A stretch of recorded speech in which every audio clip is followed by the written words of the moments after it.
Hello everyone, Storm11 here. Today we got an emergency update for you guys today.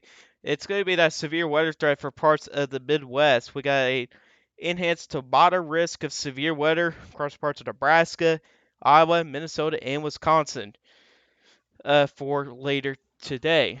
Now before I get to start on this video here, I might do a live stream on this here later today, so if you want to get notified for the live stream, you can hit the subscribe button, and eventually it should give you that bell notification there, and you should get notified for me to get to start on the live stream here later today. So kind of unusual video to do it in the morning, but I feel like it'd be a pretty proper time here to give a little bit of emergency update here. So then again, we got enhanced to moderate risk in the Midwest.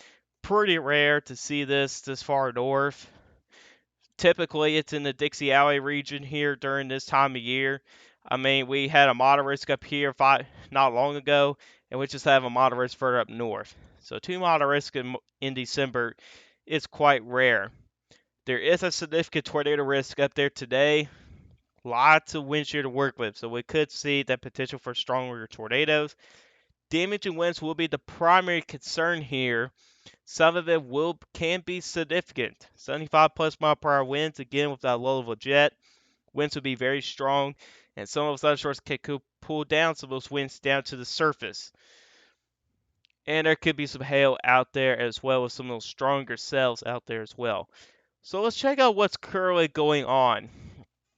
And we're looking at surface observations. What's crazy enough here is that we got snow cover in parts of Minnesota and Wisconsin right now. Actually, it's not just like a coating of snow, it's actually more like at least a couple inches of snow. The last time I checked, I think there was snow cover about 5 to 6 inches in some places, if I'm correct. So that's pretty insane there, and likely all that's going to melt today. And that could lead to a localized flooding risk out there as well, so we do need to watch for that as well. Right now, temperatures are in the 50s up there, but if you go a little further south into the southern part of Iowa, we got temperatures in some places in the upper 60s, mid to upper 60s. Now, dew point values are a little higher in some mesonet sites here. You got a dew point 64 southwestern Iowa. There's actually a dew point 66. Now, I think that's a too high. That may be a little bit biased there for the mesonet station there. I don't think it's a dew point 66 there right now, kind of compared to some of the other sites in the area here. So I would say generally right now, dew points are in the upper 50s to low 60s.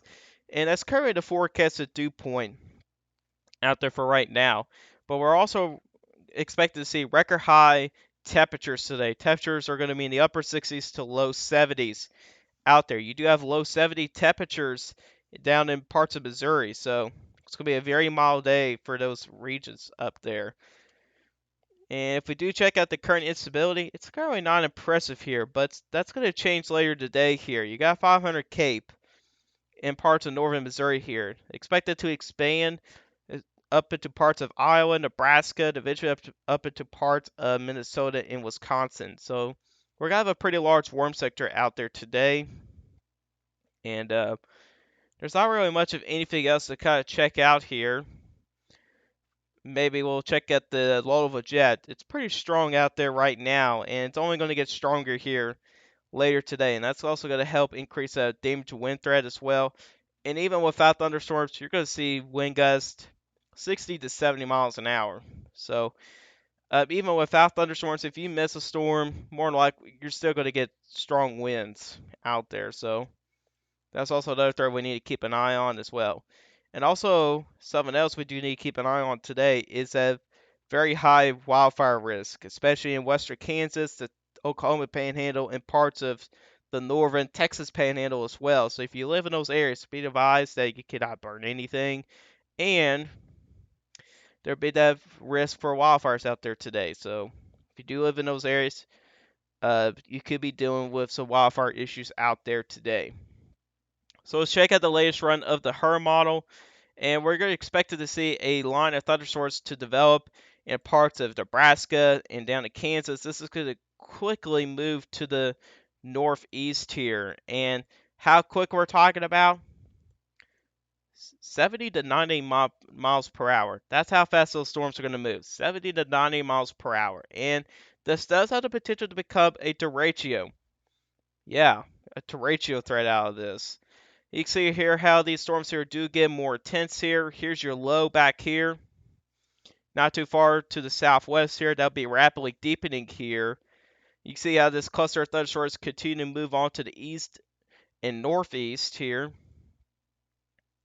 And at this point here, you could see very strong winds along this line here of storms. Very strong winds with it. Could be talking about damaging wind gusts over 75 miles an hour. Quite a few places out there. And you see how it kind of blows through the state there. And it's when we get to later tonight. Instability values go down and the storms eventually die out. Instability values. And right now, I'll tell you guys what, the models are a little bit underdone with the instability values. And it's not a good sign already of models being underdone with instability. That can help increase that severe weather risk out there. Now, we're not expecting much way of cells to develop out ahead of front because of all the sign in out there, which is good news. We do not want to see a discrete storm mode out of the setup here. That could certainly increase your strong tornado threat. At least, hopefully, we stay in linear mode. Hopefully, anyway. But along that front, we do have an area with instability values well over 1,000 joules per kilogram, which will be favorable for severe weather. But as we kind of get deeper tonight, those instability values do back off, and eventually they'll die down as well. Dew point values, a little bit underdone as well. Not a good sign already. So really at this point here, you got the HER model that's underdone with the instability values and the dew point values. That's not a good sign already. That could help increase that severe weather threat than what the model is showing. We'll check out the high-risk dam in just a moment. It's a little bit better. But you can see there, it does drop the dew point values as we kind of get later tonight, which honestly I have doubts on that, to be honest with you. I think we're going to see 60 dew points out there, out along ahead of that front. So I think 60 dew points will be a little bit more widespread than what this model here is showing. And then again, that low of a jet is going to be very strong. Underneath that low of a jet is going to be some very strong winds. If we do get a sounding here, just kind of along those storms there, if we kind of get a sounding out here, you do see here, it does show that mid-level cap there, and that's a little out ahead of those storms. We do have that mid-level cap in place, but the lap rates, especially in mid-level, so some parts will be strong. And if you look at the hodograph here, it is pretty large here. It's a very large hodograph. These sorts will be moving very fast. Story to velocity numbers will be very high as well, over 700 to possibly as high as 800 in some places. So it's a very high wind sheared environment here. It certainly is. And you can, then again, some pretty impressive low of jet values here. And it's going to be pretty hard to kind of get some soundings out here. So we'll check out those significant tornado parameters very quickly here. And typically the model's overdone. Here we've seen that happen on the last event.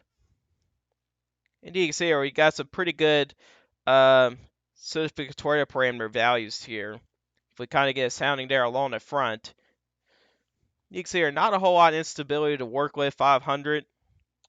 But there is going to be plenty of wind shear out there to work with as well. So that's something we do need to pay attention to as well. So there is that little bit of an increased tornado risk out there as well. You can see how that kind of goes up into southeastern Minnesota and eventually up into parts of Wisconsin. We'll check out the reflectivity for the high-risk NAMP. This will be your worst case scenario here, but the high-risk NAMP doesn't really do a good job of reflectivity anyways. It shows a little bit more a broken line of storms. That will help increase that tornado potential. And it can be strong as well because of all this wind shear we got out there. You can see how those storms do continue to move across the entire state of Iowa, eventually into southeastern Minnesota, and eventually getting into Wisconsin there. Areas in the parts of the far northwestern part of Illinois may see a strong storm threat out of this. We'll see. But then again, these storms will be moving very fast. And again, we'll be talking about when these storms will be moving about 70 to 90 miles an hour. And the higher SAM is a little bit underdone with the instability values as well. And this model typically is a little bit better. It's a little bit more accurate with the current environment. And check these values out. 1500. Plus, it doesn't show a whole lot of sign in out there. That's not a good sign there. That means there's not really much of a cap. You can see some storms form out there. It's not really a good sign at all. We'll get a sounding out in western Iowa to see what it's got for us.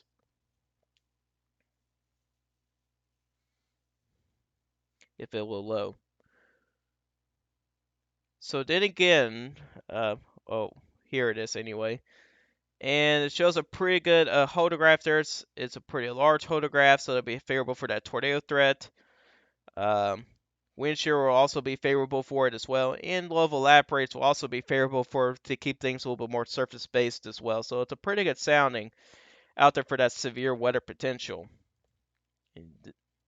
And with such a strong load of a jet, sometimes those storms can bring those winds down towards the surface. If you kind of go back to the Herma, I almost forgot to mention this. Okay, we do not have it on there, but anyways, what the Herma showed on there was winds of 70 to 80 knots, some places over 80 knots, which in miles per hour, that's about 90 to maybe as close as 100-mile-per-hour winds. Sometimes those storms can pull those winds down towards the surface. So you could be talking about potential. You have the potential to see significant damage and winds out of it. Winds could approach 90 miles an hour some places, so that could be considered as significant damage winds there. Now, for that derecho potential, it has to track for a certain amount of time here.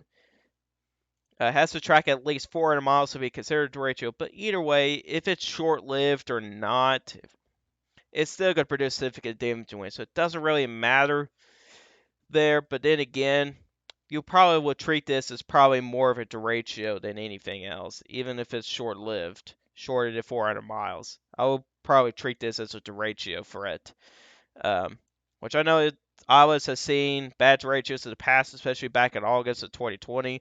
I don't think it would be as bad as that time period with that derecho. But then again, I think we'll still experience significant damage winds out of it.